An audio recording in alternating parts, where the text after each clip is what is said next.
Call the meeting to order. Any items from the public? Okay, need a motion. We're arguing over who's gonna get up and speak up, sorry guys. All right. Don't argue. I know. My name's Tiffany Wallach. I just wanted to, first of all, thank you guys. Back in August, we stood up here and we talked to you guys and we wanted to thank you for your vote against the mandates 5-0. I notice Mr. Whitaker's not here, but if you can relay that message and maybe he'll see this meeting. Actually, what I would like to ask from you guys is, I know the AG's opinion came back, and I know that was one of those things that was a concern or a question back in August when you guys had voted. So now that the AG's opinion has come out, and that the Board of Health no longer has or didn't have the authority to make the decisions, we have run into a, I don't want to say a dead end, but we have run into a spot where the Board of Ed, I don't know if you've been aware, they're calling a special meeting tonight to vote at 4 o'clock. What concerns me the most is, per the Ethics Act for public servants, I don't know, everyone has stated, and this is what concerns me, everyone on the board has stated they will take up what the superintendent suggests. That is not their duty as elected officials to go based off of an unelected official's opinion or thoughts or feelings. They were elected by the people. You guys were elected by the people. What I'm asking is that you guys either take up some kind of vote against the health department's rule because of the AG's opinion, that you guys will take up some kind of vote to vote on the mandates for the schools if possible, because they are a public building. They're not a private school. They're not homeschool. They're not charter schools. We don't have charter schools yet. But we are at our last rope with them because they have absolutely no concern. I just want to give you guys a few pieces out of here, and then I only have one of these because it was my copy. And then I want to express to you that this is something that we have provided to the Board of Education 4 weeks ago? 4 weeks ago. So they have had ample time to look through this and see. But a mask is unsafe. I'm not going to read all the definitions, but I'm going to give you the top 5. Increases respiratory infections, mental health impact overlooked, bullying and shaming, impairs social development, poses public safety risks. I also want you to understand that it reduces oxygen up to 60%. I'm not telling you this based off of what I've heard. I'm telling you based off of what I have seen. Per OSHA regulations, if your O2 gets below a certain level, you are to leave that working grounds. We had a father and a daughter come to the board meeting as part of our group to say, this is what I do. He worked for a company that they have to have the meters. If the oxygen level goes down below and it beeps, they have to retreat immediately per OSHA. He put that in his daughter's mask, and after 2 breaths, that thing was below the oxygen level. These kids wear these masks for 7 to 8 hours.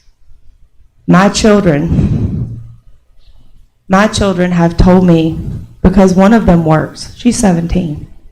They went all summer without a mask. She still goes all evening at work with no mask.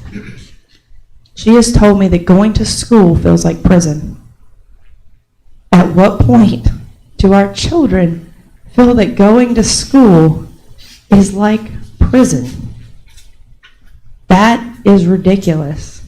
They can move about the whole time other than school with the choice, and we're not fighting for them to say you're never allowed to wear a mask. We're fighting for the freedom of choice per the West Virginia Constitution, which is what elected officials are supposed, to pay attention to, per the U.S. Constitution. In the back of here, and I'm not going to read these, but I'm going to let you know, in the back of these, when you get a moment, there is an entire section of parent comments, how their children feel, what has happened to their child. Parents that have had to get their children from school because they passed out wearing a mask in gym. Why is this happening to our children? What kind of education are they getting? With the ability to only discuss masks, sit around, talk about masks. My daughter has one teacher that spends more time harping about how to wear a mask than she does teaching English class.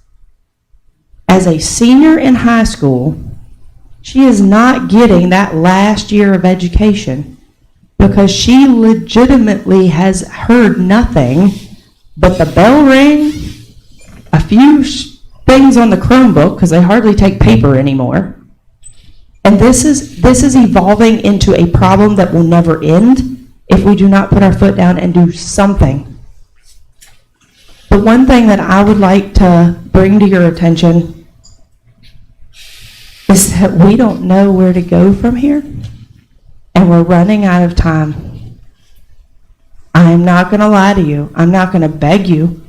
But what I am telling you is we are running out of time because these children deserve to live life on the outside the same way they do in school. They don't need to go all day at work and, serving the public and being able to go anywhere in the county except to school. And we put a muzzle on their face and tell them to walk into the building because they have no choice. We absolutely are not saying take the mask off every child and do not allow them to wear masks. No, we are saying if these children feel safer with one on, wear one. We have a group on Facebook, and we're getting ready to also move over to Telegram. There is 1.3 thousand of us in that group. And I would absolutely love to leave this meeting and give 1.3 thousand people in our Berkeley County group some good news. That would warm my heart for all these parents and grandparents to give them some good news when I leave today. I appreciate your time, and I appreciate your efforts thus far. All right. So is that something that you want us to have, or is that make copies? Yes, sorry. All right. I want to make sure I didn't stick any of my stuff Is in that here. your only copy? I have my copy on the computer. Okay. So you guys are more than welcome. So Tracy, you want to call Julie over, and she's Is going that to make okay? copies for each and every one of us, so they'll be ready for us later today. And we can't take action on anything. It's not on the agenda, okay? But there you go, Tammy. Thank you.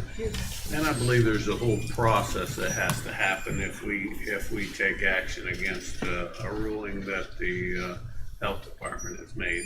So we would have to meet that process as well. And that doesn't involve the Board of Education. The Board of Education, That doesn't involve the Board of Education. That's a separate organization. They control their own destiny. Right. They have nothing to do with the Board of Education. Right. You can't enforce anything under the agreement. No. County Yeah. but the Board of Education, That you guys were waiting on. Can you not take up a denial of their guidelines? Well, Ma'am, this is being I'm sorry. videotaped. Can you come up so that everyone well, that's watching this plus can hear? generally, we don't get in a lot of discussion over this during Yes, sir. public comment, okay? So we're going above and beyond. So one of the things, if I recall, if I'm correct, we was asking the AG's office, is the biggest difference between an order and a rule. That's the biggest thing. An order Correct. coming from the health physician, a board of health officer, and a rule being something that the Board of Health voted on. That's the biggest thing we was asking about. Okay, I do have a question. Have you guys actually seen or read the AG's opinion? I did. Yeah. Okay, Yep. all right. So, go ahead. But I'll tell you, like I always tell people, I didn't go to school to be a lawyer, nor will I practice law. All right. So, but we are checking into it and stuff like that, and we'll see. We hear your concerns. I've got 3 grandsons. I know they don't like to wear masks no more than anybody else. But we will be checking into what we need to do or what we can do. Okay. Okay. and I think what Jim was referencing, and correct me if I'm wrong, Jim, is that the Board of Education are elected officials, and that board has a right to make policies for its school outside of the health department. So Correct. if they But right now, they're saying they're doing it per the health department. Yes, they are. But Morgan County voted to adopt the mask mandate. That's Morgan County, not Berkeley. Right, but Berkeley County up until today has all said, you know, we're still riding on the coattails of the Board of Health, even though the AG's opinion came out Wednesday or Thursday. Yeah, well, I guess this afternoon. They're going to make a decision, I'm sure. Yeah. And if they vote to adopt it, then that's it. So what if they, I mean, this just, you know, theoretical, what if they vote on a mask mandate per the health department's guidelines? Then it's still in effect. Well, we don't know. We don't have any We don't do- know all the parameters of what if. That's for legal staff to look into and answer questions for us, that's for sure. But Okay. I can tell you that I think that charter schools are made legal in West Virginia, and I can see this whole problem, that this division. I can see a lot of opportunities for charter schools to start up with different thought processes. So I think the Board of Education, in my opinion, will weigh heavy on those decisions as well, because they're funding every student that would go to a charter school. They'll lose funding for. So I'm sure they're going to weigh heavy on their decision on what they do moving forward. Correct. Well, it's not They've just, already lost a couple thousand students. it's not just charter schools either, because I know a lot of people are considering pulling out their children for homeschool too, so. Right. A A lot already have. Oh, yeah, Yeah. yes. Yeah.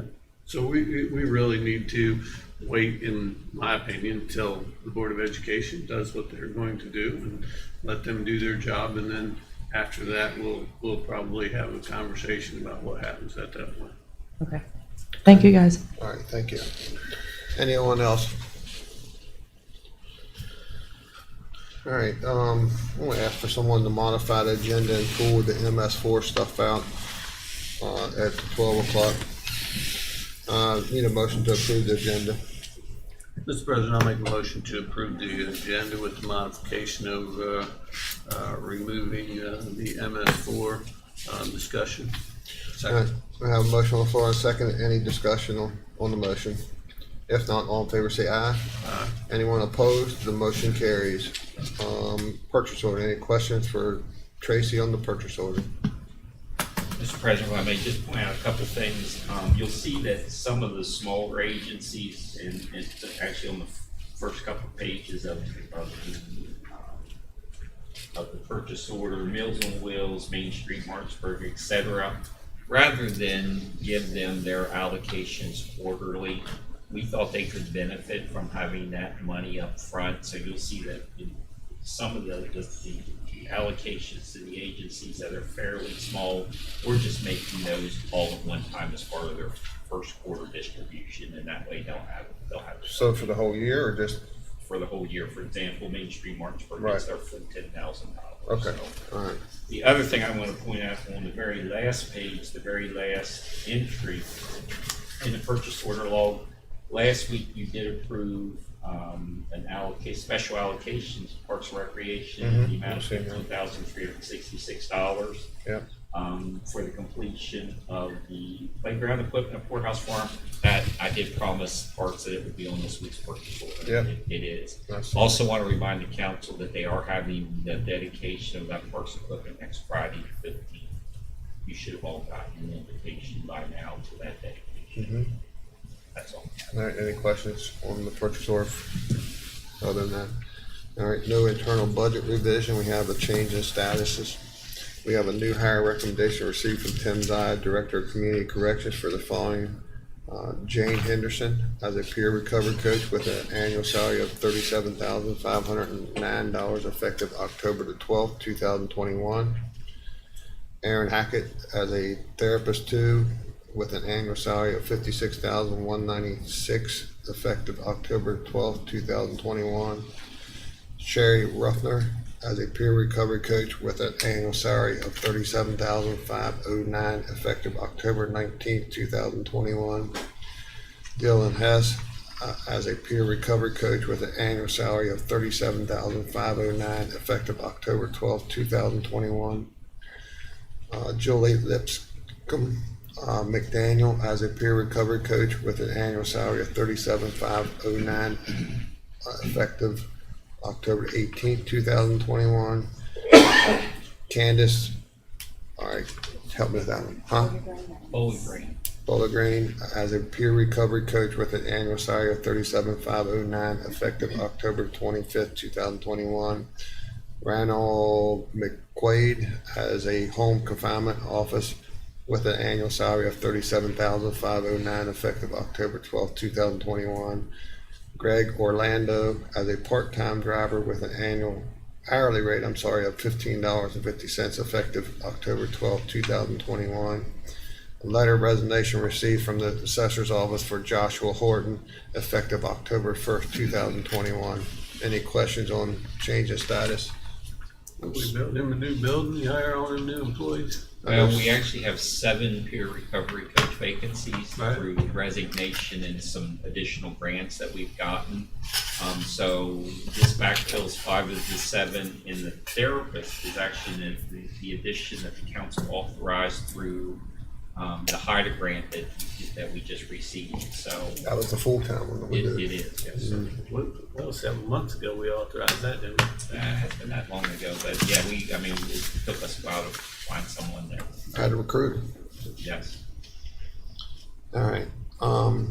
Approval of minutes, everyone was present for September 23rd, 2021. Any questions or corrections on those? County council calendars, looks like we closed on October 11th for Columbus Day. And boards and commissions, we have nothing tonight. I guess we still have 5 p.m. Water District on Monday, 6 p.m. Airport Authority. Tuesday the 12th, 2 p.m. Actually, that one's been canceled, hasn't it, Eddie? The Central Dispatch Advisory Board. I'm pretty sure that one's been changed. I don't know. But right now it's still there, so That's this just out of my mind. all right, Wednesday, the 13th, 9:30 a.m., Development Authority, 6 p.m., Roundhouse. Thursday, the 14th, 6:30 p.m., Fire Board. Any changes or corrections on those? Mr. President, I can point out next Thursday afternoon, you'll begin sitting as the Board of Assessment. First assessment hearing that we had scheduled was 1 o'clock, which was Quad Graphics. The State Tax Department and Quad have settled that. So we have gotten notification to pull that. So the next hearing was actually scheduled for 3 o'clock. We're trying to move that up to 1 o'clock. But for the next 3 Thursdays, you'll have board assessment hearings in the afternoon. All right. In our read ahead, we have a resolution in support of 2022-23 West Virginia Records Management and Preservation Board grant. Any questions on that? Something we apply for every year. Yes, sir. Tracy's back here if you have any questions. Looks like we're good, Tracy. Canceled check request from the County Clerk's Finance Office. Any questions on that? If not, I entertain a motion to approve the consent agenda. So, second. Motion been made and seconded. Any discussion? If not, all in favor say aye. Aye. Anyone opposed? The motion carries. Good morning, Mr. Hess. You have some exoneration for us. Good morning. I do. Here's a couple.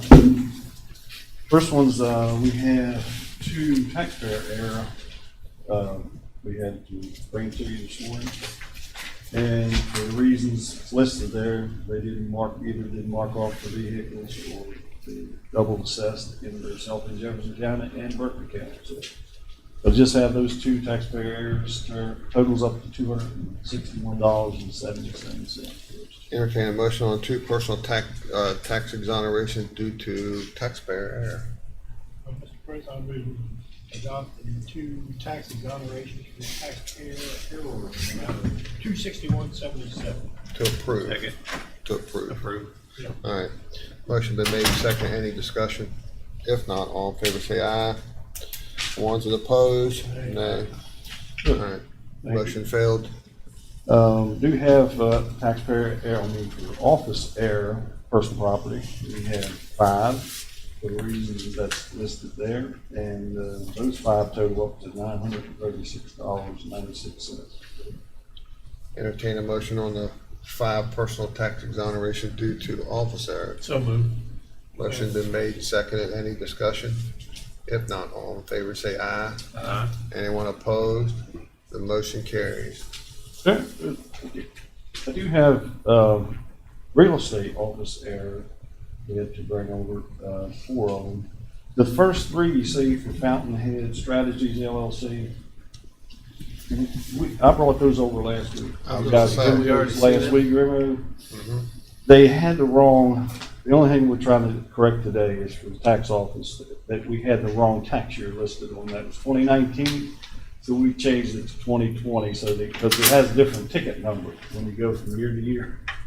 So the only thing we're changing on those is just the tax year that we need your approval on. I just want to clear up the paperwork. So you're basically exonerate these and issue new or whatever, right? Yeah, these already been, went through the process, but we're just correcting that. We're not double crediting. No, it's already been approved last week. We just want to show you that they had the wrong tax year on them. If it already approved last week, why is the total still in here? Well, it hadn't went through hasn't went back to correct the tax bill yet. I mean, we have to. Should we wipe out the ones last week or that we did Well, last week then? you could if you want to. I mean, it's the same numbers, Right. just doesn't have the right ticket Yeah, we numbers probably on ought it. to. Wrong Yeah. ticket numbers, Yeah. so they had to correct the ticket numbers. So they can't go forward with it with the old ticket number. Well, That's all the correction. why don't we entertain a motion to, Let me pull up the ones from last week. yeah, Let me pull up the ones from last. can you pull them up? Sometimes mine disappears every week. Let me see. Yeah, so it was all on one, Fountainhead Strategies. 2019. Office Air, 2019, all 3 of them are 2019 in the amount of 231.44, 231.44, and 231.44 for a total of 694.32. So I'll make a motion to rescind that motion from last week. For Fountainhead For Strategies Fountainhead LLC. Strategies, yep, for For an amount of 2019. $694.32. All right.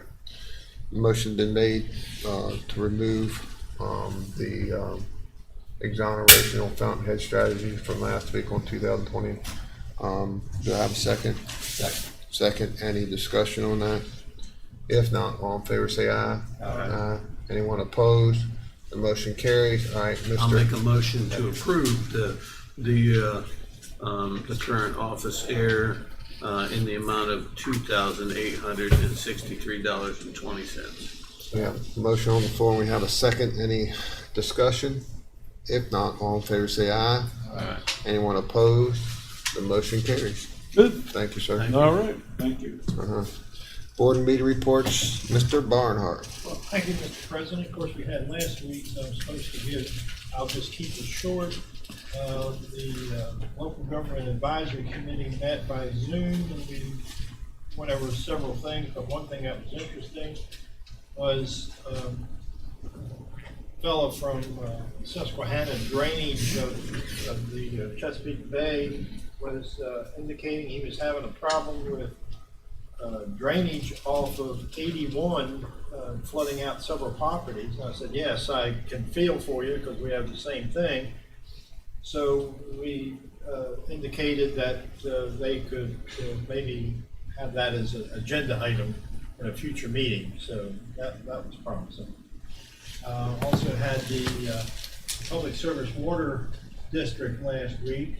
The interesting thing there, they indicated they had met with Shelley Moore Capito, and she had nothing to present to them that they could use, but they were going to meet with her representatives in the future because he may have some earmarks for them, which I thought was interesting because evidently Shelley Moore Capital had some things for them, but they weren't really interested in listening to it.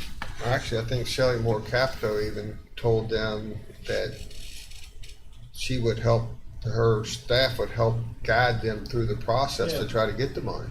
Is that not right, Mr. Yes, sir. I had Davis? attended that meeting of Senator Capito. I was talking about the $70 million worth of upgrades that are needed. Right. As well as extension of some of the main lines. And while we were there, she did have Chris Strobel call two different folks down in At the Capitol, right? down in DC, and it was my impression that she was going to make arrangements for them to physically come up here and meet with staff to see Right. what could be done. Yeah. So actually, I thought it was a pretty productive meeting, and Didn't get through to the district. well, we can talk about that another time. And then, Monday, just Monday, we had a, of course, special Board of Health meeting where they voted to recommend the adoption of Dr. McLaughlin's mask mandates, thinking that would get them out of the Health Department's purview. I don't think it will, but Well, they made the motion to they're recommending? yeah, You mean to the school board? no. To anybody who's listening, Oh, us, the school board, oh, okay, president, you know, all right. whoever. They were not, so basically they're saying they didn't require it, they're not Right. requiring it, they're recommending it. Yeah. Big difference, Yeah. okay. Yeah. All right. And that was a special meeting, so that was the agenda. And that was my meeting. You want to get with Mr. Barnhart after the meeting, just real quick, and discuss the meeting with Senator Capito? Sure. Won't be today because I have to leave here and take my truck and go to Procter and Gamble and get several 100,000 cases of Dawn dish detergent for Meals on Wheels. All right. All right. Is that a honeydew thing? No, it's a Meals on Wheels thing. Or maybe you No, this is a volunteer thing for me and Meals on But Wheels. didn't she volunteer? They needed my truck. Doesn't she volunteer for Meals on Wheels? Yeah. That's Yeah, so do I. You guys so do we. That was kind of where I thought it was going. Keep prying there, Dan. They needed my truck. See, he's starting to turn red in the face already. You volunteered. You are Tell it like it is, Dan. I got you. I got you. I don't have anything. Councilperson Goodner. Just had a planning commission meeting on Monday night, had two public hearings there were actually no comments on. There's also a preliminary plan for the expansion of the 7-Eleven at Nathan Bush Lane to include a large, I'll say a large number, but diesel pumps as well as parking area. That'd be the first time you see a 7-Eleven make improvements for 50 years. Yeah. Huh? The sewer board met and they continue with their camera work that they've been working on for a while. They obtained all the right-of-ways necessary for the force main at the Jaredstown plant to go from basically right there at corner Sawmill and Gold Miller Road up to Springdale subdivision. Stormwater board, they had a brief discussion on the MS4 permit, kind of a carry on from our conversations earlier. And they also mentioned about the stormwater issues down at Ridgecrest subdivision. Yesterday, we met with Baker Heights committee on the firehouse, moving along very well. They're finishing the roof up right now, hanging sheetrock. Earlier this week, Dan and I and Alan and some staff had an EDA grant meeting on this Sports in Paradise riverfront park. Good. One park that we failed to mention on some of our park projects is Allensville that we have property for. Yeah, one of the real things that I hadn't contemplated was who owns the right of way, the road going into the park. Allensville? Huh? No, to courthouse or Sportsman, Sportsman? yeah, the road going into that, goes through 3 subdivisions. Off of the, which is kind of a unique animal, because I don't know any place else that it does that. You have to go through a subdivision and through a subdivision to get to the 3rd subdivision. How do you hold the 2 subdivisions responsible for the road maintenance when the 3rd subdivision's using it? You pay them to make improvements to it and everybody's happy. And that's kind of where the thought process was going. How do you figure that out, you know? Yeah. But, yeah, so, yeah. All right. I don't have anything to report on currently right now. Board and commission vacancies, any activity there? All right, moving on. Jeff, you gonna take Anthony's spot, I guess, on the pilot? Yes, sir. Anthony's attending that 10 o'clock meeting with some stormwater. Okay. Good morning. Good morning, Jeff. I'm neither Anthony nor the prosecuting attorney. I have been called one of those a few times. Yeah. I'm here today to talk about a pilot agreement that, of course, the council is aware of. It's been working. The council's been working with the Berkeley County Development Authority and Macy's on a pilot agreement that involves the company investing roughly $125 million in new equipment for their distribution center, which I've seen some figures, which I may be wrong, but I believe it may be the biggest distribution center of its type that they have in the country. So they're trying to increase efficiency and so forth. Everybody needs to do, to compete with the bigger and newer, faster technology that comes out every day. So to help them facilitate that, the Development Authority would take legal title to the equipment that they're purchasing and installing for a period of 7 years and lease it back to the company. And as a result of that, the property being owned by the Development Authority, a public entity, property would not be taxable. It would be exempt from taxation or ad valorem property taxes. As I said, the agreement is for this to run for 7 years.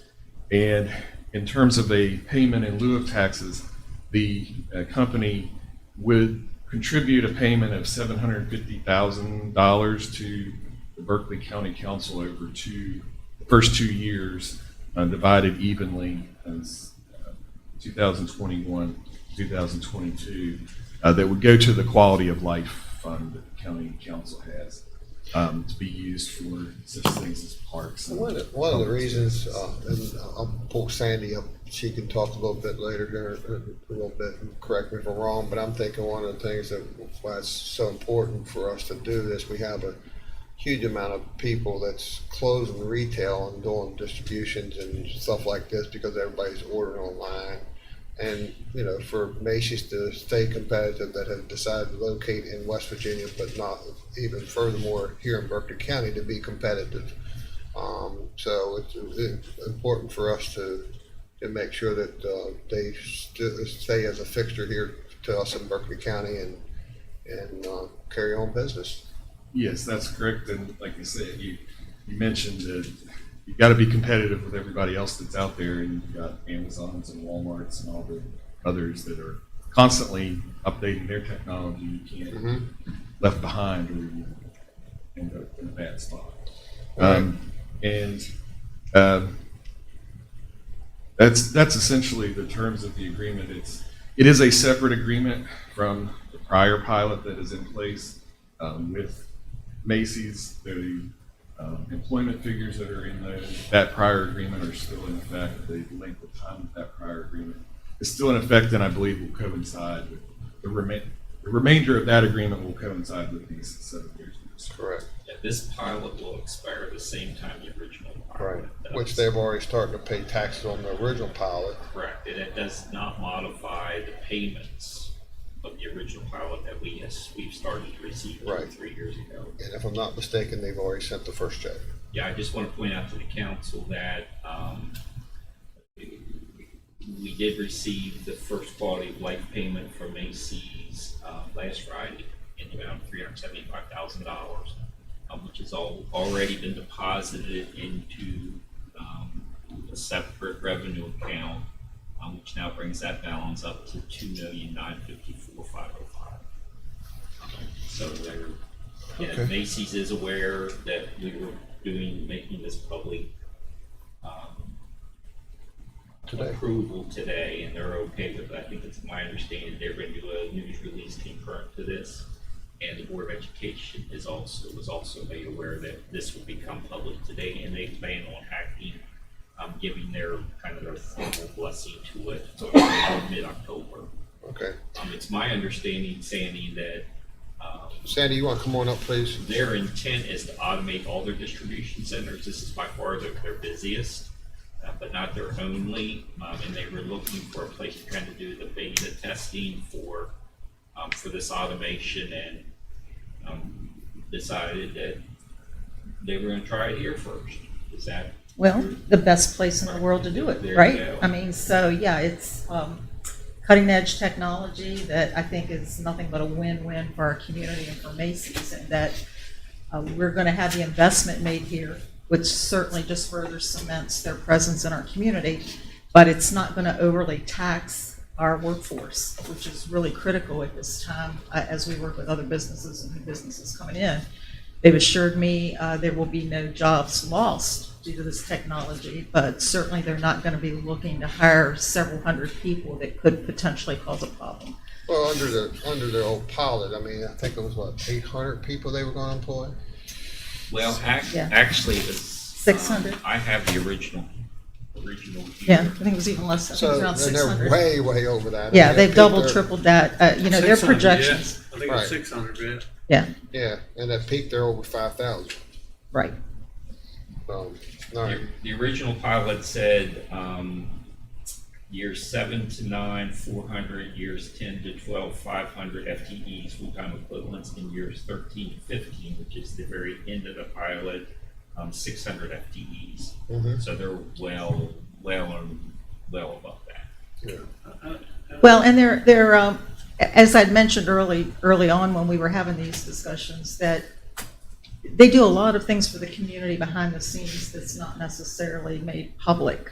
For instance, talking about schools, as a former chair of the Business Education Partnership, it was pretty routine that our Christmas meetings, Macy's contributed a lot of free merchandise to give to educators in the community and to support that program.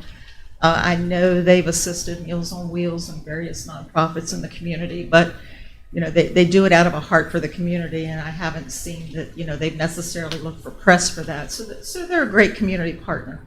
Right.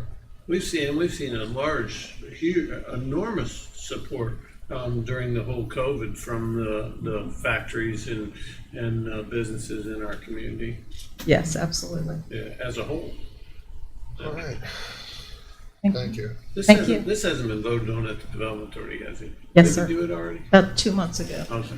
I was gonna say. Because actually, we're going to be putting out an RFI here within the week for a traffic study there at Harlan Springs and Caperton Access Routes. That was a part of our discussion at that point. So Right. maybe you'll recall. Yep, I do. We have quite a few things we're working on. So. Yeah. All right. Thank you. Entertain a motion to approve the pilot. So moved. Motion been made. Second. Any Mr. just President, can the motion include giving the president the authority to sign? Absolutely. We want him to take responsibility any opportunity. I just love you guys. All right. All in favor? second that. All in favor, say aye. Aye. Anyone opposed? The motion carries. Thank you. Thank y'all. All right, Will, come up here and get me out of trouble. Will Lawrence, the fiduciary supervisor of that's state an awful accounts big for the job, month Will. of October. Is there still 45, Will? There's still 45. All right. just to get right into it, we're looking to close the estates of the estate of Anthony Ambush, the estate of Susan Faye Anderson, the estate of James Robert Baker, the estate of David Michael Barefoot, the estate of Gary Grant Beresford, the estate of Wilbert Douglas Clinton Jr., the estate of Archie C. Corbin, the estate of Elizabeth L. Cummings, the estate of Robert Daniels, the estate of Joel Jolly Duvall, the estate of James Brooke Dyke, the estate of Thomas August Early, the estate of Ruth Ann Fraley, the estate of Charles B. Folks, the estate of Michael W. Harrell, the estate of Gloria J. Hostler, the estate of Christopher Ho, the estate of Tara R. Ivy, the estate of Mabel V. Jackson, the estate of Wallace W. Johnson, the estate of Johnny G. Jones, the estate of Herbert Lee Kilmer, the estate of Charles Richard Mahoney Sr., the estate of Roger Mock, the estate of Joseph G. Morrow, the estate of Max A. Mossy, the estate of Gary J. Murphy, the estate of James W. Knoll, the estate of Sarah Oden, the estate of Anthony J. O'Hagan, the estate of Karen L. Plotner, the estate of Sandra M. Plumley, the estate of James William Poisel Jr., the estate of Jesse Charles Pawnall, the estate of A. Dean P. Rainey, the estate of Vera E. Rankin, the estate of Cynthia Schnippelkit, excuse me if I'm mispronouncing that, the estate of Barbara Sims, the estate of John W. Small Jr., the estate of Cora P. Smeltzer, the estate of Jack Harlan Smeltzer, the estate of Jeanette M. Turner, the estate of Stephen C. White, the estate of Alvin W. Williams Jr., the estate of Harry M. Zach Jr. All right, need a motion to approve the 45 estate accounts for the month of October. So moved. Second. Motion been made and seconded. Any discussion? It's been a busy month, hasn't it? It has. We've seen it's for the small estates law that's recently changed. We've seen a decrease of what I would ultimately presume would be more business here, but still the timing aspect of small estates, meaning you have to wait that 60 calendar days. It's just not feasible for a lot of these families who need to access a loved one's bank accounts sooner rather than later to pay for funeral expenses. So that we've seen that come up quite a bit. All right, all in favor say aye. Anyone opposed? The motion carries.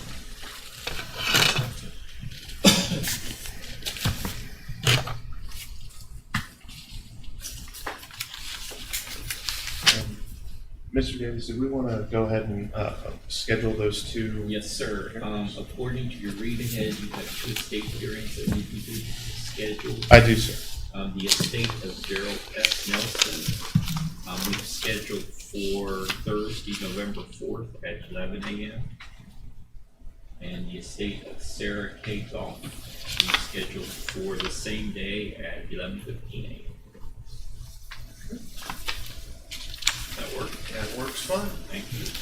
Thank you. Thank you, Will. All right, let's take a break and we'll come back with no later than 10:45. Not all. We got a whole new list.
All right, we're back in session. Next on our agenda is Teresa McCabe, Vice President of Marketing and Development for WVU Medicine, Berkeley, WVU Medicine, Berkeley Medical Center. I'm sorry.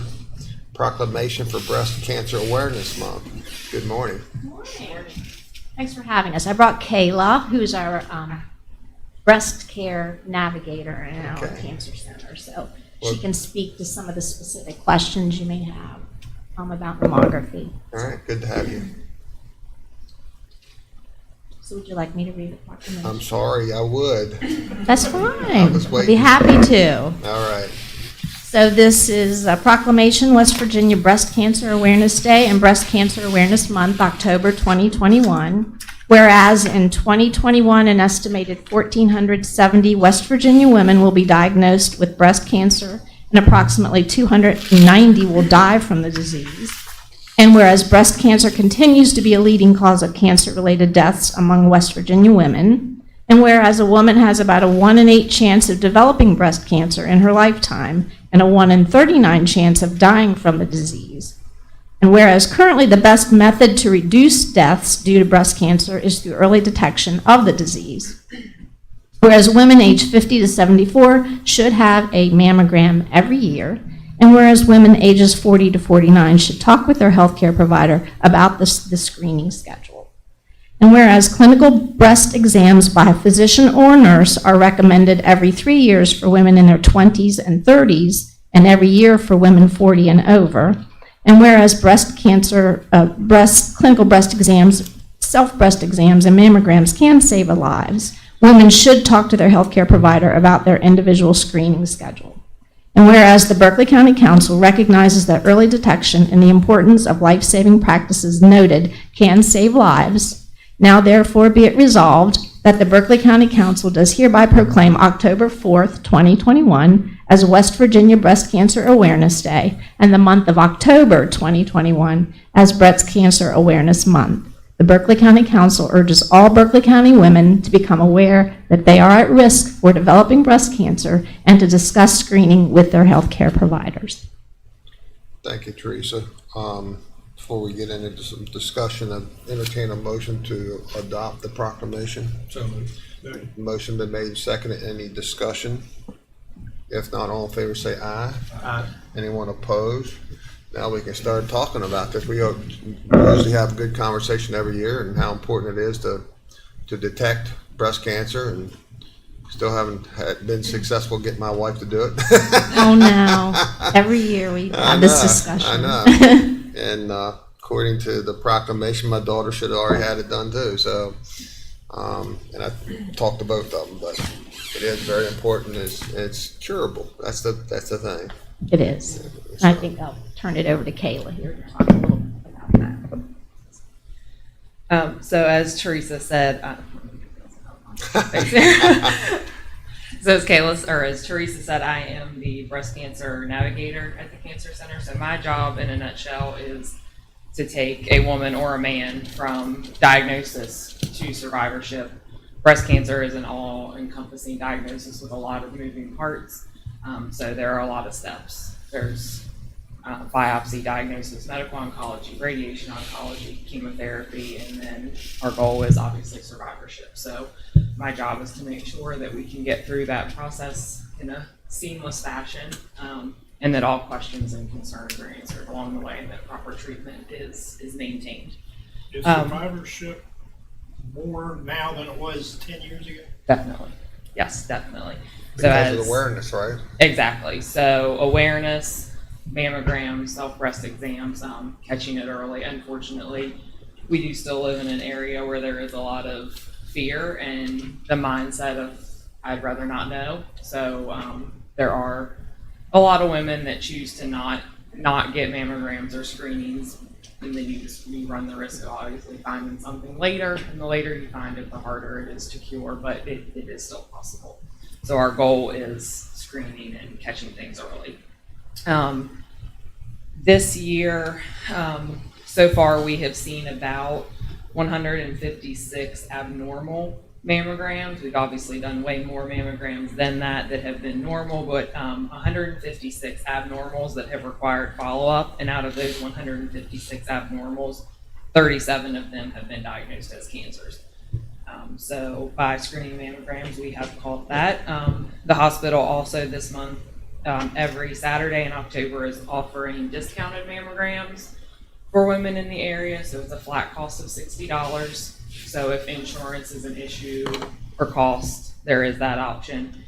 And then the hospital this past weekend, we partnered with Bonnie's Bus out of Morgantown, which is a mobile mammogram unit, and we screened 22 women on the mobile mammogram unit. So 22 women were screened free of cost. And then so far this year in 2021, the Cancer Center as a whole has seen 53 positive breast cancer cases that are currently under treatment. Little other thing, pre-pandemic, our average screening rate was 819, and during the pandemic, we have seen a drop to 756 mammograms. So there is still that That's monthly. looming. Monthly. Monthly. Yeah, so there is that still looming. 756 a month. That's between Berkeley and Jefferson. Right. So there is still that, looming cloud of COVID that some women just aren't willing to get screened yet. They're, kind of scared to come out or be in a hospital to get screened, at the risk of catching something. Right. So, Well, and keep in mind, our women's imaging centers are not in the hospital. They're in our medical office buildings. We have 2 in Berkeley County, one at Spring Mills, one at our Tennessee Avenue building, and then in Jefferson, the women's imaging center is across the street from the hospital. But still, there are issues just coming out and being out. Any other discussion? I just absolutely know how important early detection is, and I would tell anybody out there, whether you're a man or a woman, if something doesn't seem right, please go get checked. That would be my recommendation, because typically we think of women with breast cancer, but there's also males also have breast cancer. So early detection, it's a lifesaver. yes, definitely. And I would also mention that on October 19th, that's our mini med school series that we've been doing virtually via our Facebook page since the pandemic, because we don't want 200 people in our auditorium. So Dr. Nikki Sultani, who's one of our oncologists who specializes in breast cancer care, she's going to be our speaker. So we'll be getting the information out on that, but you just go to our WB Medicine Berkeley and Jefferson Medical Center Facebook pages, and that airs at 7 p.m. on October 9th. Friend of mine, her husband gets a physical pretty often, right? And so he said, you need to go get one. And she said, nope, you don't take the car to get worked on unless something's broken. She said, that's the way I feel. I said, well, wait a second. I said, you check your air in your tires, you change your oil so your motor doesn't blow up, you check your antifreeze and all that stuff. That's all you're doing. You're checking to make sure all the vitals are okay, right? But I try to get physicals when I'm supposed to, because I'm one of those ones that if it's curable, I want to be here. And you're old. I know. Treatable, yeah. If it's stage 4 or something, then it is what it is. But if it's something that can be curable, I'm like Eddie and just go get it done. It's just, you got so much to live for. Well, I think you guys are doing a great job. I mean, 9,000 a year is a pretty significant number, and we always try to do better with what we're doing. So I can totally appreciate that you continue to fight to keep those numbers growing. But I think you're doing a great job. Well, and we are doing a campaign to try to get the numbers up. Right. Even though I know we've had a resurgence of the pandemic, but 2 of our general surgeons, Dr. Shapour and Dr. Keever, she's our breast surgeon, they are working on a project now that marketing is assisting with to get the word out and reach out to women who have not had their annual mammograms. Well, and in some cases it's men as well, but and and trying to assure them that it's safe for them to get that screening. So it'll be interesting to see once their research project is over, if we were successful. The goal is to get that number up 10%, which would put us at like 831, Right. which would give us even more than what we were doing on a monthly basis prior to the pandemic. Yeah. All right, we'll take a quick break and take photos. Thank you. All right. We appreciate the pink shirts sometimes. Usually it's just him, so thank you for joining. Can you even tell that's pink? I thought it was salmon. All right, we'll take a break.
You know them little, what do they call them, noodles that you use to float in?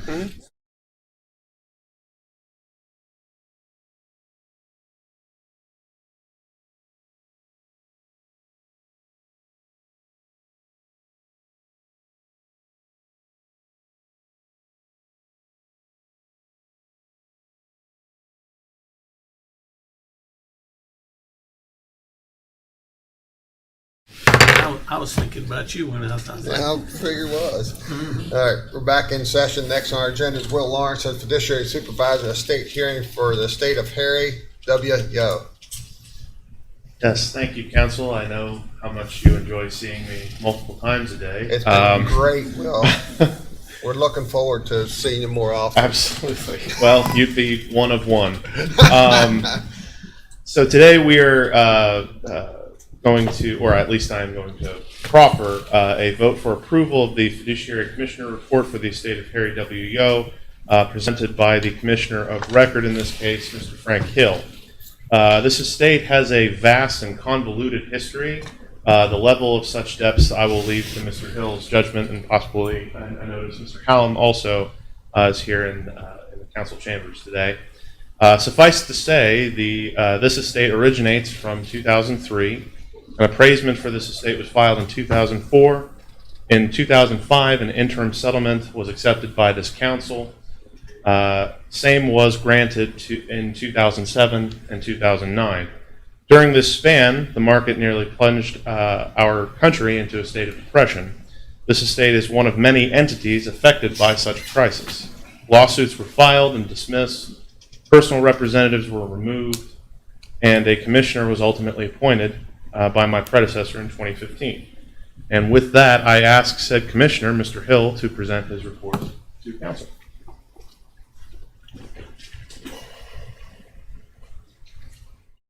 Good morning. Good morning, Mr. Hill. How you doing? I'm fine. Listening to the previous presentation, I was reminded about 25 years ago, John Wayne received the Academy Award, which followed on the heels of True Grit. And he said if he had known that wearing an eye patch would have resulted in the award, he would have done it 20 years earlier. Well, with that said, if I'd known this was Awareness Day in Berkeley County, I too would have worn a pink shirt. Me too, yeah. You know why John Wayne walked funny? Well, no, I really don't. He had small feet. Well, and Real small wearing feet. cowboy boots all his life. Oh, it just, yeah, I was out there in Hollywood, and his impression in the concrete of his foot looks like about size 7. It's small. Really? Oh, yeah. Maybe they had the wrong John Wayne. Maybe so. Maybe the wrong character. Maybe it's one of the grandkids. Well, I'm going to make this very short. I guess you all have had an opportunity to review my report. I found no substance to the allegations made by Mr. Yao with respect to the administration of the estate, particularly with respect to the administration when the allegations made against BB&T, Mr. Allen's I found nothing irregular in my entire review of the matter. So I recommend that, as you see in the report, I recommend that the final accounting was submitted by BB&T be completely approved. Obviously, Mr. Yao is not here, I presume. Without objection, Mr. One can speak to that better than I can, whether his office received any matters. But I thought the administration was appropriate considering the difficulty they had in the matter, and his allegations, I think, were totally unfounded. So I recommend the council endorse the final accounting and approve it, and this matter be closed and terminated. All right. Will? I could certainly. All this time. Yeah, I can certainly speak to the notice by legal requirement to all parties interested in this estate. As required by law, I sent out notices of this hearing with this date and time via certified mail to all interested parties, Mr. Yo being one of them. I received no such response. I have confirmation that he did receive the notice. So that's where we are. Jeff, you have anything to say in the matter? You in agreement? I do agree. Okay, all right. Anyone else in the audience that has anything to say, so make sure? Okay, entertain a motion on the estate of Harry W. Yao? Yo, that's what I thought. Mr. President, I move to accept the estate summary of the Harry Yo estate as presented. All right, motion been made. Second, any discussion? If not, all in favor say aye. Aye. Anyone opposed? The motion carries. Thank you all. Thank you, Council. Yep. Mr. Davis, you want to go ahead and do your holiday schedule for 2022 and your bed recommendation for the snow? Yes, sir. It's that time of the year where your employees start to inquire what the holidays for next calendar year will look like. So typically I bring your holiday schedule into you in October and hold off until we receive official notification from the state of West Virginia as to what the state of West Virginia, including the judiciary, will observe as holidays for the calendar year. Which is subject to change, as we find out. Subject to change. Attached Juneteenth is an official state holiday? It is. As you can see, your 2022 holiday schedule not only reflects the typical holidays that are listed under general observance, but next year is an election year. So you have primary election day, which always falls on the second Tuesday in May, which will be Tuesday, May 10th in 2022. The general election day, which is always the Tuesday following the first Monday in November, which in 2022 will be Tuesday, November 8th. And as Councilperson Barnhart has pointed out, Juneteenth is now a federal holiday which is observed by the state. So you will have Juneteenth on June 19th and West Virginia Day, which is on June 20th. They actually have back-to-back holidays. So since the 19th falls on Sunday, day off will be Friday the 17th due to West Virginia Day being on the 20th. So that would actually be a 4-day weekend. And this has been confirmed with the judiciary and the state office of personnel. All right. Entertain a motion on the approval of the 2022 holidays. So moved. Second. Motion been made and seconded. Any discussion? If not, all in favor say aye. Aye. Anyone opposed? The motion carries. And I appreciate you not shooting the messenger. It is All a right. list of days off, I was saying that. 15 days next year. It's equivalent to 3 weeks. Crazy. That's why I said I appreciate you not shooting the Yes. messenger. The second matter for your consideration is contracts for the 21-22 snow removal services. As I mentioned on September 23rd when we had bid openings, we actually have 2 separate contracts, one for 122 Waverly Court, which is separate and distinct from all the other buildings only because we share the parking lot with the church and we split the difference. Also, those services we typically call in to service a little bit more often than we do all the other buildings, only because we have to make sure we keep those parking lots clean. The 122 Waverly Court snow removal contract, we just finished up the second year. You originally awarded that contract for the snow removal period of 1920. Last year, there was no increase, so I recommended to the council, and you accepted the recommendation that we extend the contract with Pitzer Chapel Pine for 1 additional year. Pitzer Chapel Pine LLC has requested that they be allowed to exercise their option to extend their contract for the second of 2 out years, which would be the last year that we have before we would put it out for competitive bid for the period October 1st, 2021 through September 30th, 2022. As you can see, they are keeping their hourly rate for anything in excess of a normal plow, for pickup with a plow, labor, tractor, large loader. However, they are requesting that they be allowed to increase their price per plow for the entire parking lot at 122 Waverly Court from $200 a plow to $220 a plow, which is an increase of 10%. This is due to cost of fuel and labor and things like that. So we are recommending that the contract for 122 Waverly Court, that we allow that the council agree to the extension for the second out year of snow removal with Pitzer's Chapel Pine at the amounts listed in the read ahead. Entertain a motion for the snow removal at 122 Waverly Court. Make a recommendation, we accept Mr. Davis's recommendation, contract with Pitcher Chapel Pines LLC All right. for 2021, 2022. We have a motion on the floor. Do we have a second? Second. Second. Any discussion? If not, all in favor say aye. Aye. Anyone opposed? The motion carries.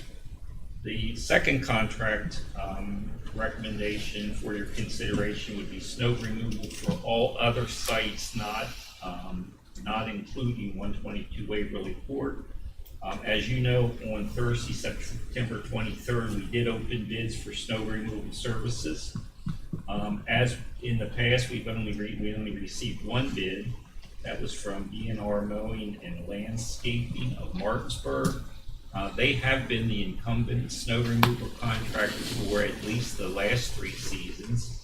I've included their rates that we paid for October 1st, 2020 through September 30th, 2021. It's important to note that unlike Waverly Court, we use the services of BNR Mowing a lot less than we would for Pitzer's Chapel, Chapel Pine, only because snow removal is typically done by our facilities crew. The only time we call in BNR Mowing and Landscaping is when snow accumulations exceed 8 inches, or when we've plowed so much snow that we don't have anywhere else to put it and has to be hauled. The bid from BNR Mowing, they did request an increase across the board of 3%. For, as you can see, pickup with plow, skid loader, large loader, and the tandem dump truck, which is the equipment that we typically need them for. They've always done a really good job for us. They've been responsive. So after consulting with Jack, it's our recommendation that the snow removal contract for all county locations except 122 Waverly Court for the period October 1st, 2021 through September 30th, 2022 be awarded to B&R Mowing and Landscaping, who submitted the only bid for these services. All right, we have a recommendation from Mr. Davis for the snow removal for the government building. Motion to accept the recommendation for B&R Mowing for year 2021 to September 2022. Have a motion on the floor. Do I have a second? Second, any discussion? If not, all in favor say aye. Aye. Anyone opposed? The motion carries. All right, we'll take a short recess until everybody gets here.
We're back in session. Next on our agenda is Jen Swisher, 911 Director, Employee Recognition and Emergency Communication Update. Seems like a pretty thorough update there, Ms. Director.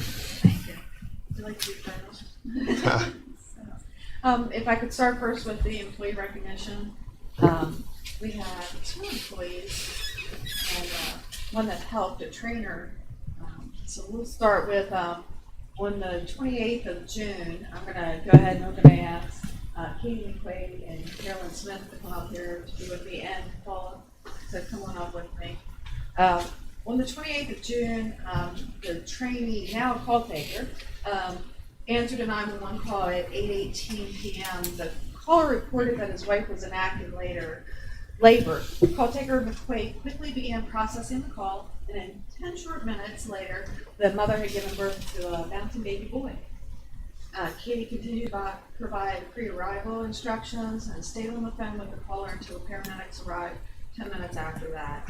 So we would like to recognize Katie today for her assistance in delivering this baby boy. So we'd like to give you a certificate and a stork, which signifies little baby boy. And since Katie was in training at the time, her trainer was Carolyn, and we want to give her a wing because we feel like she was part of the delivery too. So we're giving her a wing of the stork for being part of it. So, Poor stork. I ripped him apart.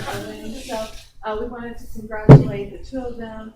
And again, like I said, Katie was just on the job on the floor as a trainee. She had only been taking calls for just under a month. So we had her on the phones and she was answering calls, and I think it was probably pretty exciting for her. Did you want to add anything about the delivery?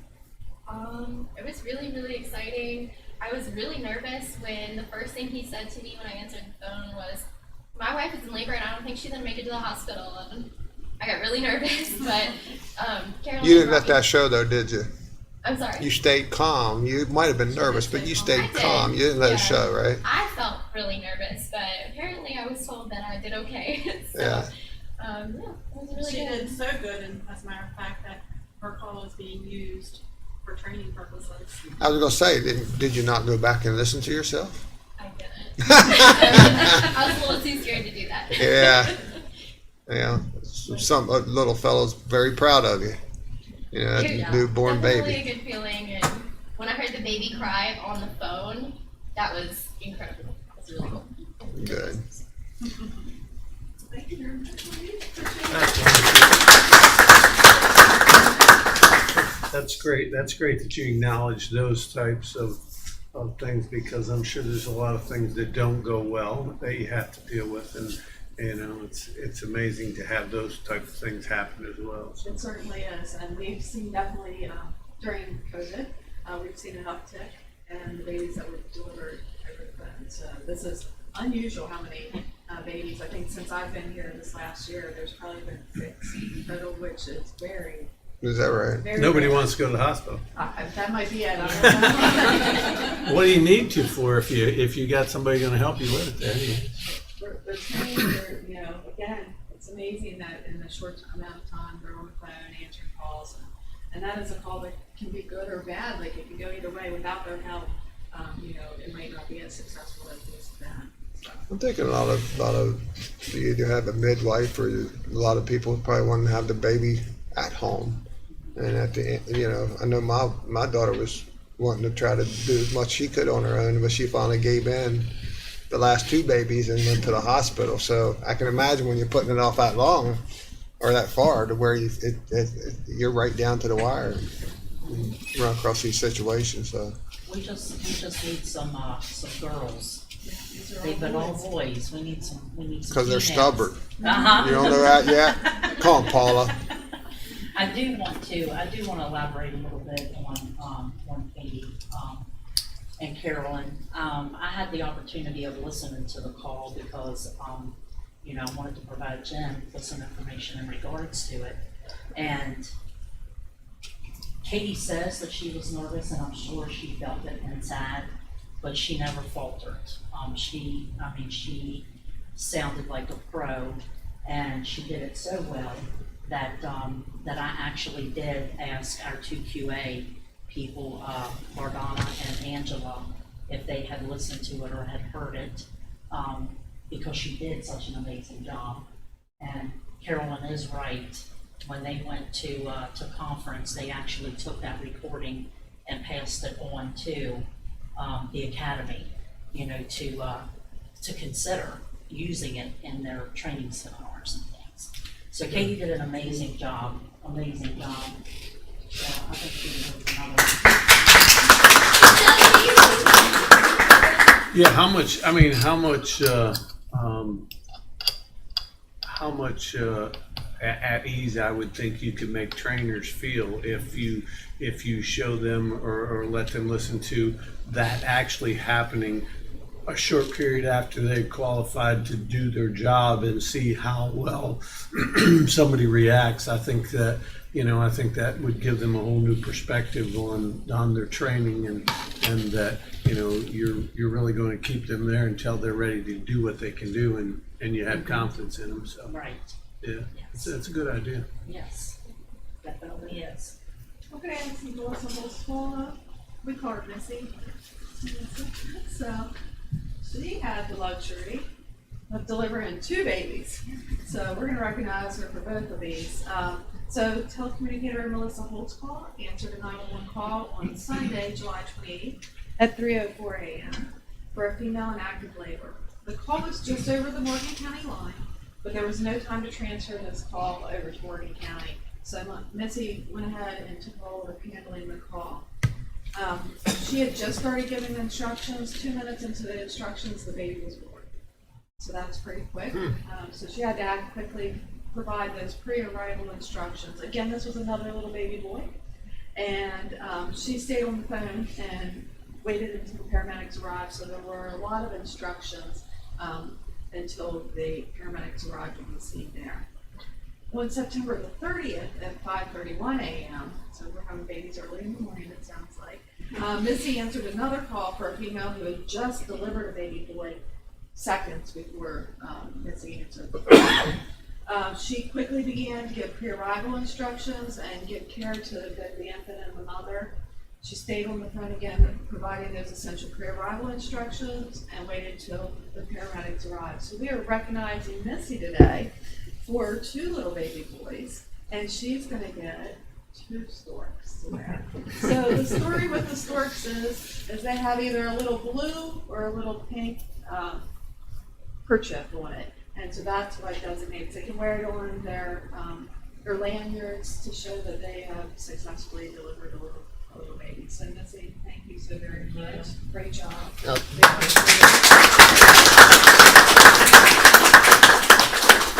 I know they'd like to get some pictures. Can we do that? Or do you Right want now? to after my? No, we can do it right now. We'll take some.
right, we're back in session. Thank you. Thank you for having me back again. Today I'm going to talk about the last year that I've been here. So thank you guys for the opportunity for letting me speak. We've had a lot of accomplishments in this last year. So some of the things that we're going to go over are statistics, technology, staffing, training, our community outreach, and what's in our future and accreditation. So some of the statistics that you have in front of you and that I have projected on the screens go over the total number of 911 calls that were dispatched. We did the 2019 to 2020 year and then 2020 to 2021. As you can see, we went up just a little bit in calls that were actually dispatched from our 911 calls. This past year, we did just over 70,000 calls from 911. Now, our total number of calls, which include 911 and our non-emergency lines, we went down just a little bit, just under 1,000. We went down of total calls answered. And sometimes you'll have that little bit of fluctuation. COVID probably plays into that a little bit as well. And also some of the things is the outreach by like police agencies and stuff. So sometimes they might be calling another number and not us. And so we're able to minimize some of the calls coming in. But we're still about on track for where we were the previous year. For law enforcement, we're just about 30,000 calls. That has went down also. And again, that could be just because of policing, the way that we're doing things and changes, or just less need for law enforcement. We want them to be there, but that's a good thing sometimes. That's a great thing. Yes. Our EMS calls have went up. Again, that's just over 17,000 calls for this past year. And that is likely, again, due to COVID. So some of these numbers might be off a little bit. And also because our population is increasing. EMS, that's the city and the county though, right? Yes. Okay. And our fire calls have went up just about 300 over the past. So as you can see, law enforcement is our heavier load of these types of calls, EMS, and then fire. Fire, that's again, city and county. Correct. The city does their own law still, right? Yes. Okay. So we thought this was an interesting statistic. We all see that we have seen increases of calls on Interstate 81, and this goes to prove that in 1 year, we jumped significantly, about 1,200 to 1,300 calls we went up just one interstate. So that's something for all of you. It impacts us, and the ladies behind me here, they can probably tell you when you get a call for Interstate 81, it's not just one phone call usually. You can get 20 calls for Interstate 81. So these calls don't represent just one call to 911. They just represent the calls we dispatched to it. That's a crazy amount of calls. I mean, 380 calls a day? It's That's crazy. With, I mean, again, I look back to them because they're the ones doing it. Yeah. How many people taking calls at a time? Well, it can be everyone. So we're up to because our staffing, our schedule has changed a little bit. We could have up to 8 people taking calls at a time. 17 calls per day. Huh? 17 calls per So day. does each one of those calls, what do you mean? on your CAD, like you have 2 engines in an ambulance and a police car, they're all separate numbers. The total number. Correct. Right. Oh, yeah. That's Total numbers, 138. Yeah, I thought you was talking about 80. So these are phone calls, so I'm incorrect in my statement. These are phone calls that came in for Interstate 81 calls. Right. So, but it's still a very high number. Yeah, For the short distance of 81 for that we 26 have. miles. Yeah. Yeah. It's very, What I was referring to was the total amount of calls. I mean, 138,000, almost 139,000 calls a year. That's about 380 calls a day. That's crazy. and they're steady. I mean, we are a 911 center that is very, they're very actively entering. There's not a slow time. Back 20 years ago, maybe on a midnight shift, you would have less. You wonder if your phones were working. Not today. They're busy. They're busy all the time answering the phones. Thank you. But the 81 thing, just because it's a hot topic around this area, for that short area, that's a lot of calls for the interstate. I imagine last year's numbers went down because the traffic decreased because of COVID. We actually went up a little bit. Oh, last year was up? On 81, we went up, but if we go back to the calls process, yes, it could have been for that. But still, it's not much. We probably will see more of return to normalcy, I would say, in this next year and following year. Probably see a little bit more normalcy. And we've discussed the hotel occupancy. Right. It's been steadily going up, so there is an indicator of how much more traffic 81's already starting to see. Right. Yeah. Okay. So, as you remember back in May, you all approved for us to take the non-emergency phone calls for the sheriff's office. And so I wanted to look at what we did in the previous year compared to what we did now. We are just around 1,100 more calls on that 7,000 line, which seems to help streamline a little bit more of the calls, so we're not back and forth. If someone calls and says they need a police officer to respond, but it wasn't an emergency situation, we were sending it back to the sheriff's office during certain hours. Now we are handling it, and dispatching the sheriff's office. It relieves the stress from the citizen for being transferred around, and really that's what we want to do, because we don't want to have the citizens waiting and being in a back and forth of which phone line they need to get. So my staff has seen a bit of an increase to that line, and it seems to be working out fairly well. Fairly well. Yes. I mean, it gives us more calls, which, we're not up to full staff, which I'll talk about soon, but they know that these are non-emergency lines, so the first line that they're going to answer is 911. These are secondary. Right. This is the call takers, right? Yes. Okay. I would think that if the citizens calling in aren't as stressed, then that would help your staff as well. Sure. Yeah. All right, so, Mr. Davis, the call takers positions is part of that allocation we make annually that covers all that, right? Correct. Okay. Just want to make sure it's public record. All right. You're right. So this past year, we've seen a lot of new technologies. So we have wireless headsets, which most of them behind me will probably shake their head, but they find this as a nice thing to have. They don't, now are not corded to their desk. They're all back there going. Yeah. So that made a huge adjustment. Kind of look like little bobberheads back there. They can now get up, the supervisor can now get up, walk around the room. They can see their employees. They're not stuck to the desk. They don't have to take it off, run around to help them. They can actually walk over and deal with the situation. So that is paid off almost as soon as we got them. So I think that, again, most of them like that. It's a definite benefit.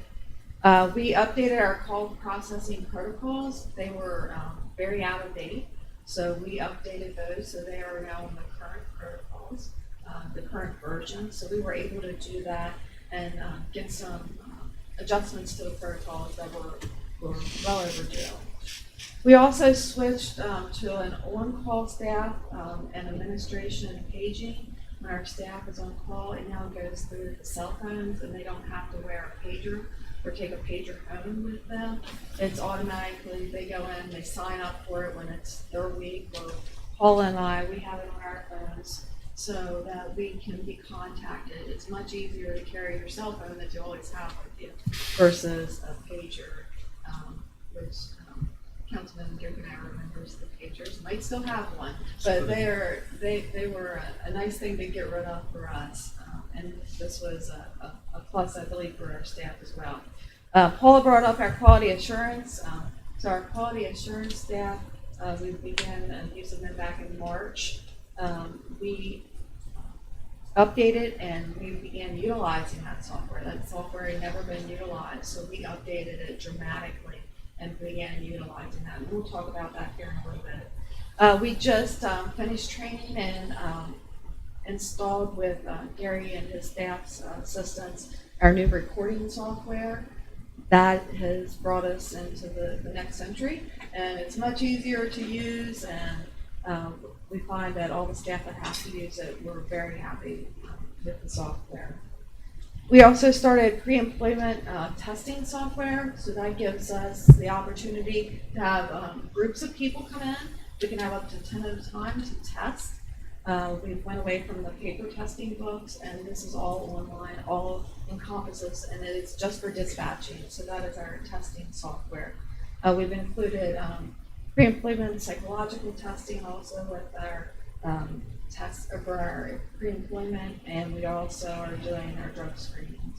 How's that work? How's that all working out for you? It's working out really great. It's really helping. Up front, it really helps. My goal is to bring an employee in that is healthy, both physically and mentally.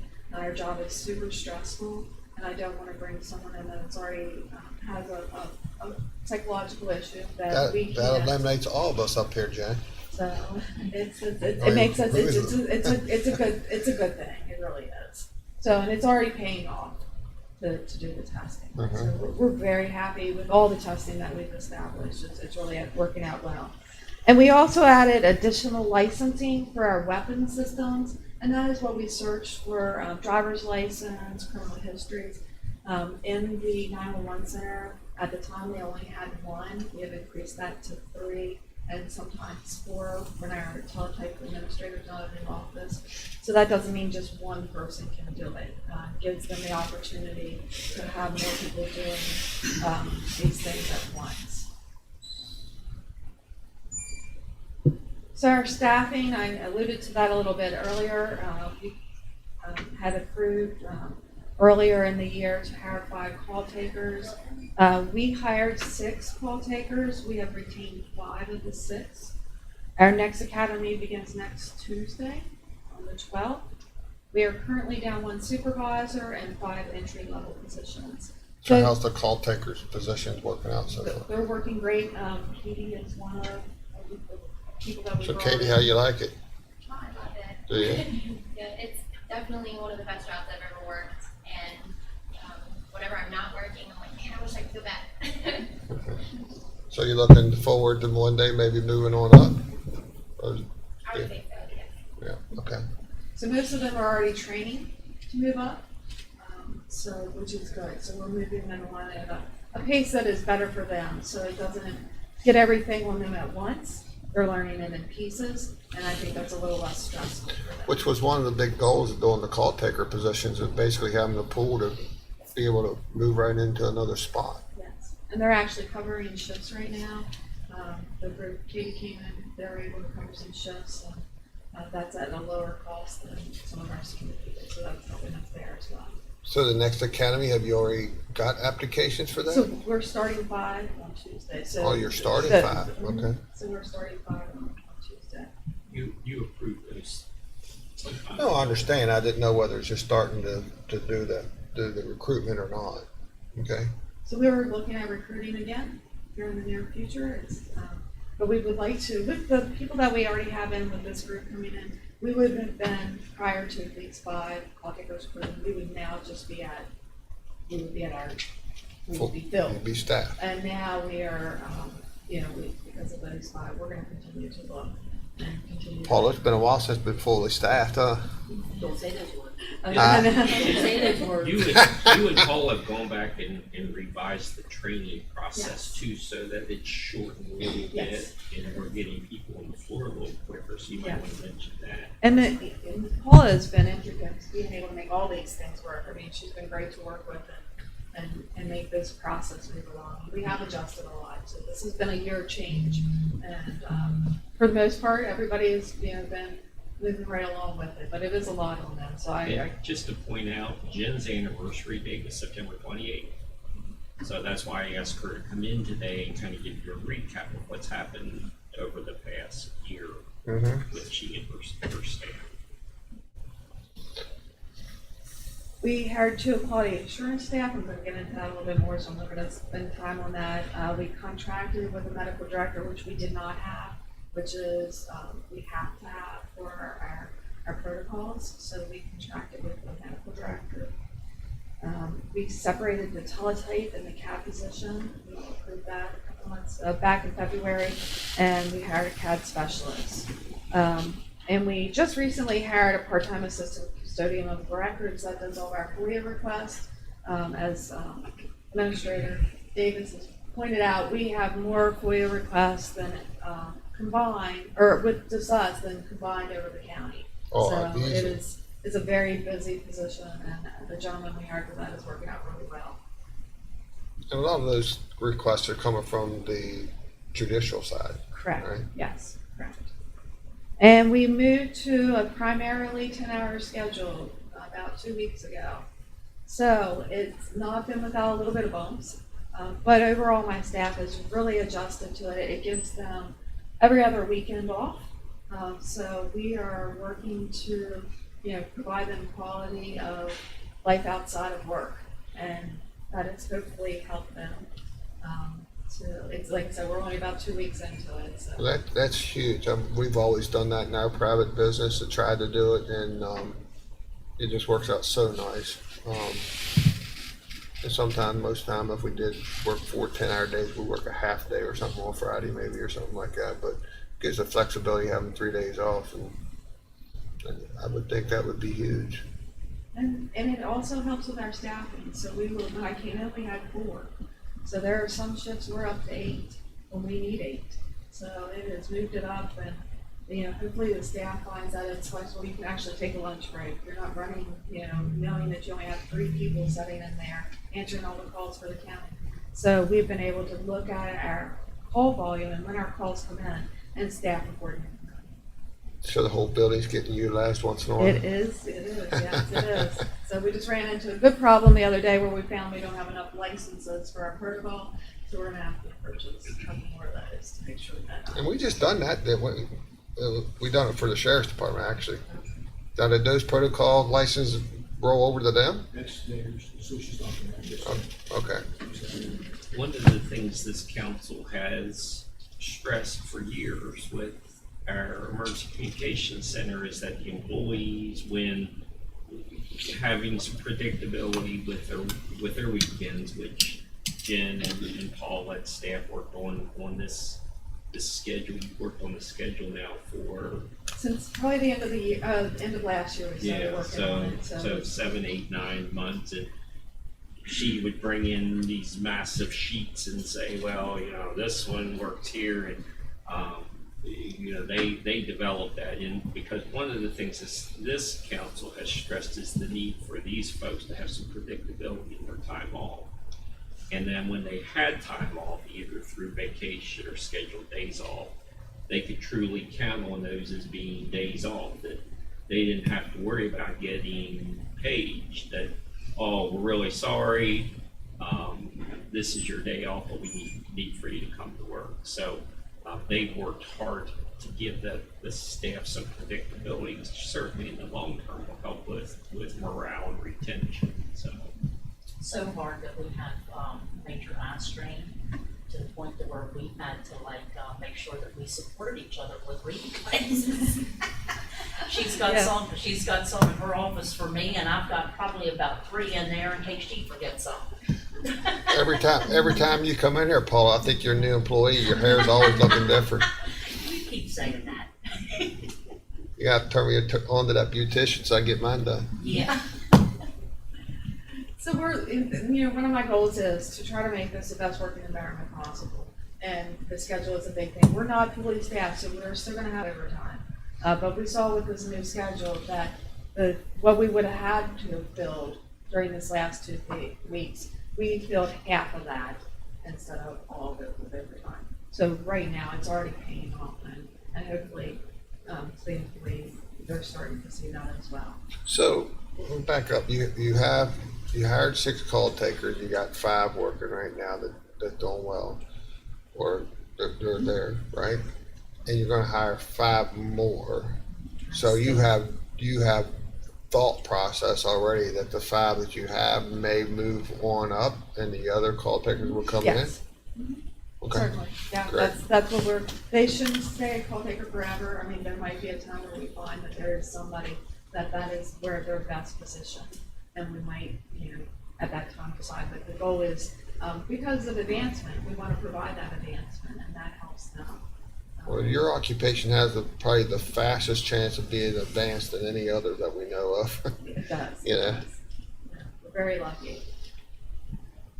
So for training, Paula, again, she's been a big part of this. We restructured the entire entry-level training program. So that took a little bit of time and just rethinking how we do things. How can we do it better?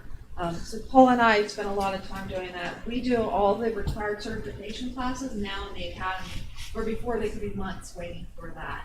So we want to do it up front. I want them to know what they're going to be doing when they get out on that floor and start training. We have also, Paula updated the section with the mapping of all the main and secondary roads, and now it's more of a visual learning experience. We take them out, we show them these places, because it gets in your mind a little bit better. If you see these landmarks, it's an easier way to learn, so we've included that. And we've also acquainted our new staff with other emergency responders, so we take them, Randy Lilly takes them out to all the fire departments, shows them the fire equipment. We offer ride-alongs with the police agencies. This is something so they understand what they're talking about on the radio. So we want them to learn this. We want them to know what it is. So that has been a big step forward with that process, and it's been well received. We have on-site instruction. We do our computer software processing. We have someone come in to do that, and our protocol training. The two individuals we hired for quality assurance, one of them now teaches our EMD course, which is our emergency medical dispatch, and one of them teaches our EPD course, which is emergency police dispatch. So we had a win-win when we got those two ladies, because they were not only quality assurance, they're in-house instructors, which gives us a discount for our class costs. So that has helped us out immensely too. We've done some remote training, such as leadership classes for our supervisors and customer service classes for our entire staff. Another thing that I'm really proud of is our community outreach and employee engagement. And the next two slides show some of those things that we've done over the past few months. My theory is we serve the citizens, and I want our staff to be connected to those citizens, be it first responder, be it some of our allied agencies. So we've done things like take donuts and goodies, bagels and stuff to our police agencies, to our EMS, and just this past week, we did to all the fire departments. This is money that our staff pulls together, and we go collectively in to purchase these items. We've had an event for a staff member. Their niece went through a severe surgery, so our staff went together and lifted her up while she was going through the surgery. We've also had things like luau lunches, and so some fun things like that. We've given to the animal control. That was one of our months, so we brought in stuff for animal control. We all like our pets, so that was a good thing. Also, the rescue mission. We did it at Christmas, as well as the Children's Home Society. So we want to be involved with our community. We want to make sure that, although we deal with them sometimes in the worst days, we want to be there to lift them up. So I'm super proud of my staff being there and jumping on board with some of these things that we brought up. So next I'm going to move on to accreditation.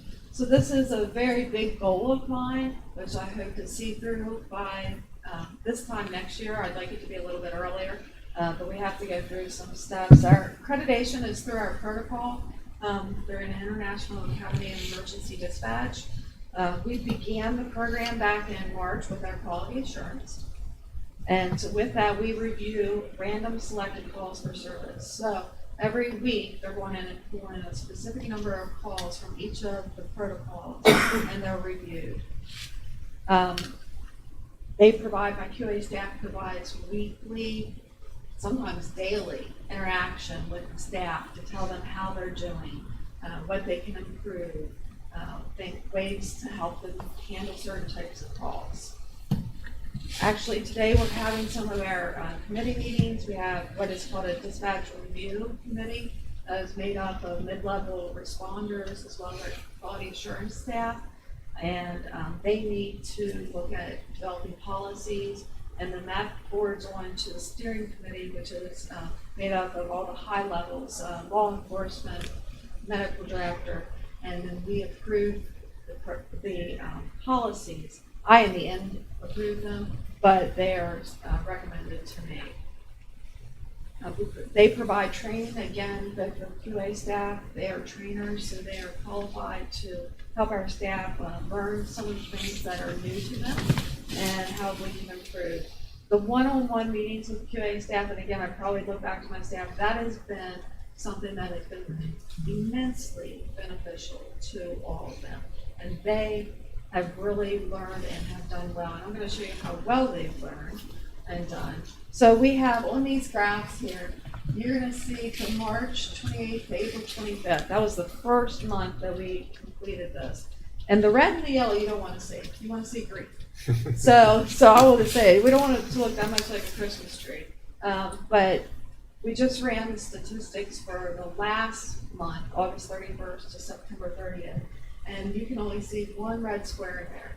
They're doing amazing work. We are at accreditation level this month in all 3 disciplines. So that is spectacular in this very short amount of time. Right.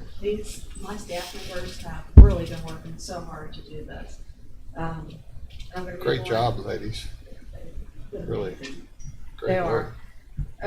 Medical dispatch, same thing. You see a yellow and a red there, but we are at accreditation level. And look at all that red and yellow at the beginning. There was a lot of it. And we don't want to see that. That is not providing good service to our citizen. We want to see what we had last month. Mm-hmm. And then, moving on to police, same thing. You see only one red mark, and that is in the something that's very minor and again at accreditation level. We have to stay 6 months at accreditation level before we can fill out the application. What happens then is it is sent off. We send them random calls. They then evaluate us along with the 20 other points that we have to meet, and they tell us if we are accredited at that point. Is this, Eddie and Jen, is this something that the OSI rating does? I know they always evaluate your 911 call center. I'm not sure. ISO. ISO, I'm I know not something sure like if this. this figures in or not, but I would strongly argue that it should. Absolutely. And this is, and I don't want Jen to downplay this. This is a big deal. Well, I mean, It's not easy to attain and keep, but this, if they're able to get this accreditation, this is a big deal. It is. We will be, so there's only one other county in the state that got emergency medical accreditation. We will be the only one in the state that will have all 3. We actually, in the tri-state area, we will be the only ones. The closest to us is Montgomery County, Maryland, that has the tri accreditation. And this is a huge. And it's 6 months in a row. 6 months in a row they have to stay at this level, so they have to work hard. So what's the, I mean, just so people out there understand, the medical dispatch went from 67% non-compliant to 6% compliant, right? Yeah. Or 6% non-compliant. So, and then on the emergency fire, went from 20% non to 8%. And police went from 46% to 6%. Huge. Huge. They did. It's amazing. They've really dug in. We've had some contests. They want this as much as I want it. Mm-hmm. And part of it is buy-in. If you don't have buy-in from the staff, you're not going to achieve this. And they want to do well. And they all work really hard at this. The supervisors, they have to be on the board watching when people are taking calls. But this was not what I was expecting. I expected us to take a little bit longer, but we were moving at a really good pace. And it is something that is not easily done.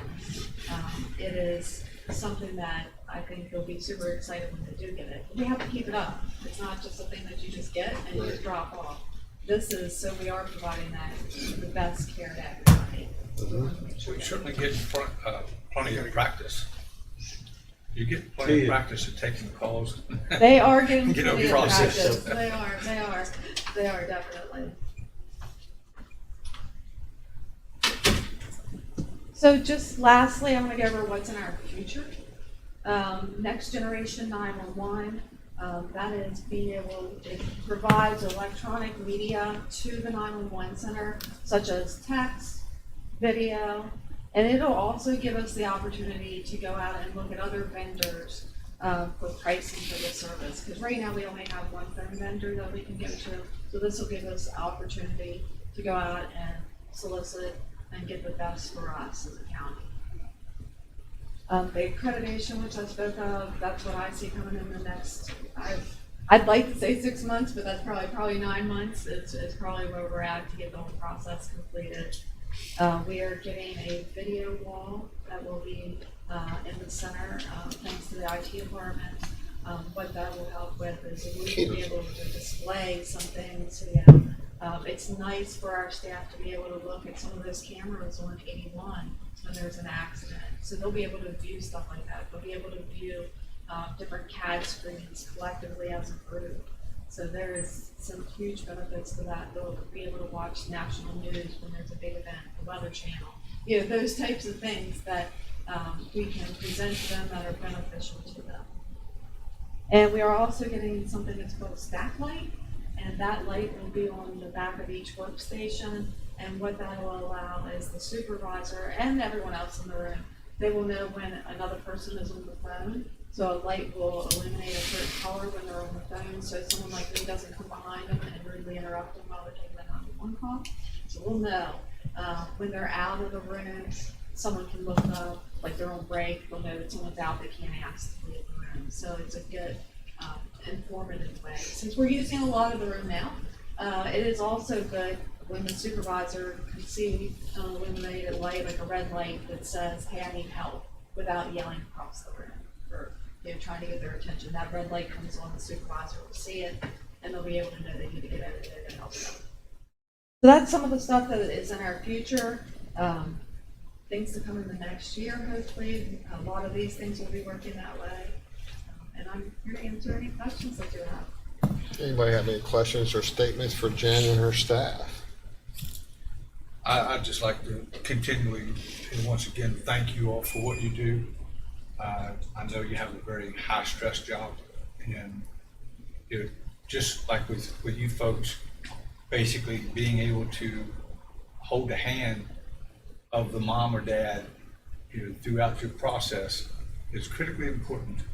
It's like a lot of times, in an ambulance, you may not be able to fix that problem on the way to the hospital, but you can certainly ensure comfort and compassion. And a lot of times that's all it takes, that they know that there's somebody there that cares. So thank you for what you're doing, and people are very blessed to have you. I've never known you be quiet. I was just looking at some of the statistics. I mean, what you guys do is amazing, and to be able to be improving it is even that much more amazing. I think your staff is doing a wonderful job, and obviously it comes to the leadership of you guys that are encouraging those to work harder and try to achieve a better atmosphere for themselves as well. So good for you. I guess Jen and to all the staff, it's pretty impressive for an anniversary update. It's a lot of things that you accept the challenge of possible, the reason why people don't do change is because they're scared. They're scared of what if, or what if it doesn't work, or what's just the one change may snowball into 10 changes. But this council's always changing. We know what got us here isn't what's going to keep us here as a county. So we have to be willing to make changes, and it seems like you've done a wonderful job. And as Dan said, not to take anything away from anything in the prior, just your all's business changes daily, and it's great that you're out in the community. You're out there doing the ride-alongs. It is very important. We've talked about that before, but being able to understand, the lifeline. You know, it's Eddie and I have talked about it, the fire people and the EMS, more so fire. I mean, there's so many times police that you are their lifeline. And so, you know, with them laying their life on the line, it's very emotional. It's an emotional roller coaster for you all because you're feeling those effects. So this county council can't be any more prouder than we are. I hope you all understand that and take that sincerely. And wish you continued success in everything you're doing, because it's wonderful work. It really is. Well, thank you. Again, I don't know how much I can say about my staff, because without them, there is no me. And they supported me on some of these things. They probably are like, what is she doing? And it is scary. It's scary for all of us. And Some of the council staff has said, what is she doing? But that's okay. But it's remarkable what they do every day. They impress me. You know, they are an amazing group of caring, passionate people. I couldn't be more prouder of them.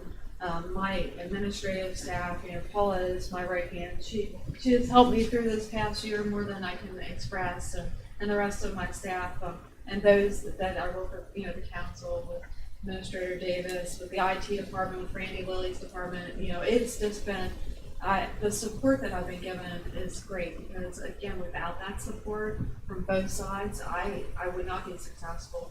They would not be successful, and they really deserve a lot of the praise that you've given them today. And so I'm very thankful for them. And this has been a great year. Professionally, it's been uplifting and very supportive. So thank you guys for that support. And for my staff, I just don't know how else to thank you guys, but thank you for being there for me. So part of your success is probably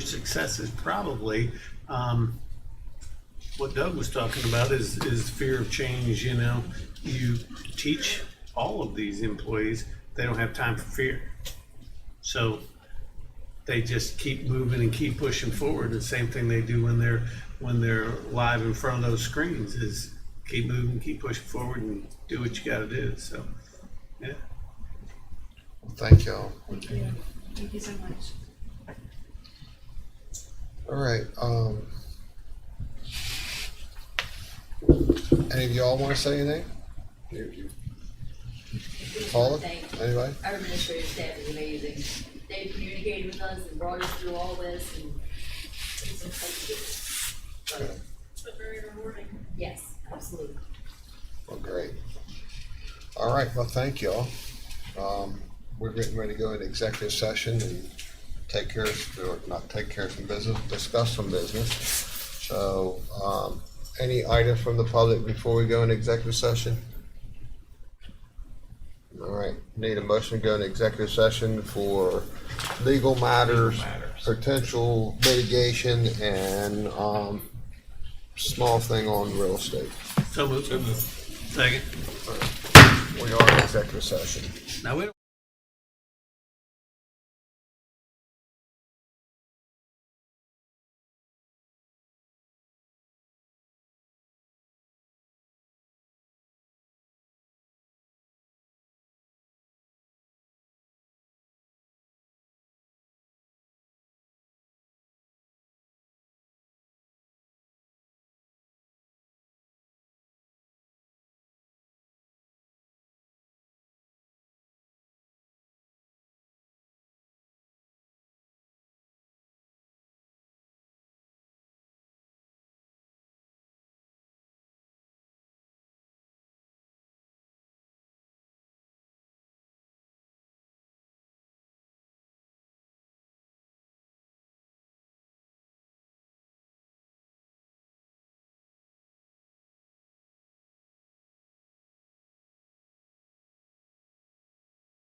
Thank you very much.